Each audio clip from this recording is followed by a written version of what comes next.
கனடாவில் நம்ம வீட்டில் வந்து தண்டுக்கீரை வந்து இப்போ விதைச்சிருந்தோம். அப்போ அந்த கீரையை பறித்து முதல் கீரை இது பாருங்கள் எவ்வளோ சூப்பராக இருக்குது பாருங்கள்.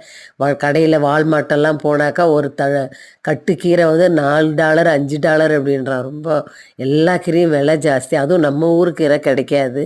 நான் அந்த கீரையை பாருங்கள் முதல்ல பறித்து நல்லா அலசிட்டு வெங்காயம் நிறைய பூண்டு போடணும், நிறைய பூண்டு வெங்காயம் பச்சை மிளகா தக்காளி மஞ்சத்தூள் உப்பு தேவையான அளவுக்கு உப்பு புளி கொஞ்சம் புளி போட்டு நல்லா சும்மா ஒரு 2 விசில் போட்டு சூப்பராக பாருங்கள் கடைஞ்சி அது அருமையான சாப்பாடு. இன்றைக்கி பாருங்கள் நல்லா பூண்டு போட்டு நிறைய பூண்டு சீரகம் போட்டு தாளித்து சூப்பரான சாப்பாடு பாருங்கள். அவ்வளோ அருமை பஞ்சாமிர்தம் மாதிரி இருந்தது சாப்பாடு.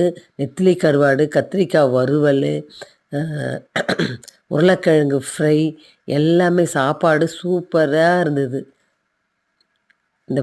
இந்த கீரை வந்து இந்த மாதிரி புளி போட்டு கடையெல்லாம் நிறைய பூண்டு போடணும், சீரகம் போடணும், அப்போ தான் நல்லாயிருக்கும். தண்டு கீரை சூப்பராக இருந்தது பாருங்கள். இந்த மாதிரி ட்ரை பண்ணுங்கள் பிள்ளைகளே.